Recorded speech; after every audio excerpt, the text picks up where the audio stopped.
Hi, everyone, and welcome to another episode of Email on Tap. I'm your host, Anthony Chuli, and today my guest is Alyssa Nahatis. She's the Director of Deliverability and Global Services here at Adobe Campaign. Alyssa, thanks so much for sitting down with me today. Hey, Anthony. Thank you for having me here. How are you? I'm doing well, thanks. That's great to hear. So tell me a little bit about your role and kind of what your team does here at Adobe Campaign. Sure. So I lead the deliverability practice, and what that means is that we provide deliverability operations support, the back end and the technical, as well as deliverability consulting, strategic engagements to work with our clients to optimize their inbox delivery. And what are some of the common deliverability challenges that your team works with customers on behalf of? So at a high level, what we do is we help our clients get to the inbox. And some of the challenges and the ways that we engage, I would say that it's at multiple stages. First of all, when they're coming onto our platform, we work with them through IP warming, just, getting up and ramped up. Other challenges, once, they're actually sending email on our platform, we work with them at a more strategic level.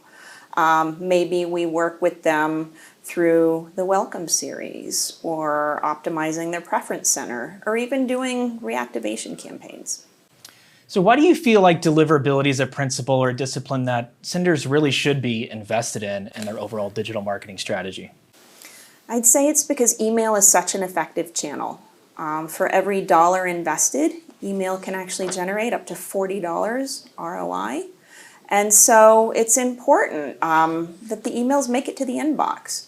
If you're doing e-commerce or you're a retailer, it's important because there's revenue associated with it. But even if you're a sender just sending newsletters or what have you, if the emails aren't making it to the inbox, then it's a missed opportunity to engage with your customers or your subscribers. Right. I would agree. Speaking of, deliverability has evolved quite a bit over the past decade. How are you seeing customers and marketers adjust to the dynamic atmosphere of deliverability? Sure. So the past decade, I've actually been doing it 2 decades. And back in the year 2000, we would basically upload a list and send. Things have really evolved because that's no longer the approach we can take. Back then, I think we looked at everyone as a consumer. Now, as marketers, we need to be more targeted. We need to make sure that we're providing value and being relevant as we send to our customers. There's a lot of technologies out there to help do it.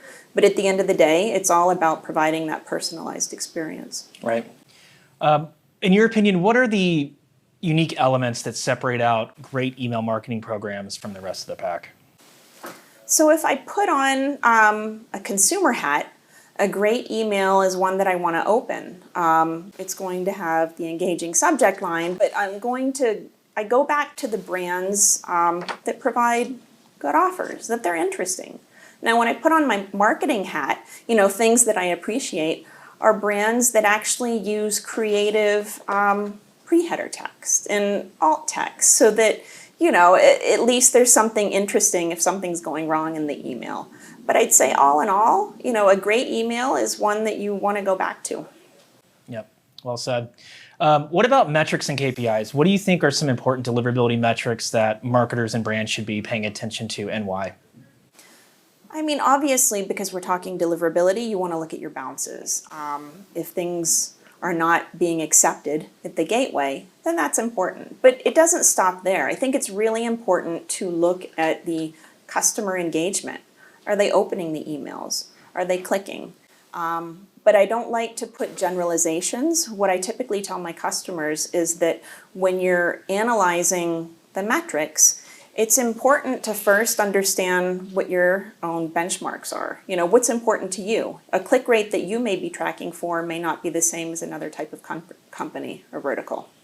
Yeah, I would agree. I get that question a lot about what is the benchmark for inbox placement or what's the industry benchmark for bounces? And I always reply, it depends. It depends on you and your industry and what line of business you are, because every company is different. And so giving them a blanketed benchmark oftentimes is misleading because it's not unique and specific to what they're doing. Right, and it's not just those internal metrics that you get, from your own platform or your own ESP. It's also those third-party tools. You need to be looking at everything out there. I mean, obviously we use 250 OK to monitor inbox, but it's important to look at that as well as spam traps. I think the important metrics to monitor are taking all of them and then making a single assessment. Sure. Each one's a component. Agreed. Let's talk about Gmail for a minute. Just surpassed 1.5 billion active users worldwide, the most popular webmail client on the planet. But many senders struggle with delivering and inboxing a Gmail. What makes them so challenging, in your opinion, and unique as a mailbox provider? So it's not always popular with my clients, but I think Gmail gets it right. When you see a sender struggling at Gmail, it means there's part of their program that needs to be addressed, whether it's data acquisition or maybe working on engagement and list hygiene. Gmail gets it right. Mm-hmm. And so because Gmail does have such a large market share, when we see a problem there, they tend to be quicker to react than some of the other ISPs. I think that's a great opportunity to take a step back and do an audit. It may be that you need to implement some real-time validation at the point of collection. It may be that you're not targeting your list well enough, mm-hmm. or that you need to do better engagement. So Gmail may be a struggle, but I think they get it right. There's a saying often in deliverability space that most deliverability problems start with poor data. In your opinion and experience, how important is list acquisition, list management, list hygiene to improve and optimize delivery and engagement and deliverability? Well, the reason it's a saying is because it's true. When it comes to acquisition, I think the very first step, the most important, is permission. I mean, that's the foundation for any successful email program. Once you get the permission, then you need to make sure that it's a valid email address. So it's important to implement validation at the point of collection. Make sure that you're not bringing in undeliverable addresses into your email program. So you're involved in a lot of numerous industry organizations and activities, including Women of Email, the Email Experience Council, and MOG. Reflect back on how those activities and organizations have influenced you in your career. So I think they've given me opportunities, whether to learn or contribute within the industry, and sometimes even to get, new jobs and career opportunities. I've taken a lot from these industry organizations, and now I'm at the point in my career when I can actually give back. I participate in these organizations to help mentor the new people coming up. And I think, the biggest benefit of the industry organizations is really the connections, the friendships, and then the ability to help others. Yeah, I would agree. I think this is one of the very few industries that I've been lucky enough to have a career in where everyone is so genuine and nice and collaborative within the industry, regardless of who you work for or what side of the fence you're on. So, absolutely. Alyssa, thank you so much for sitting down with me today. It was a pleasure speaking with you. Thank you, Anthony.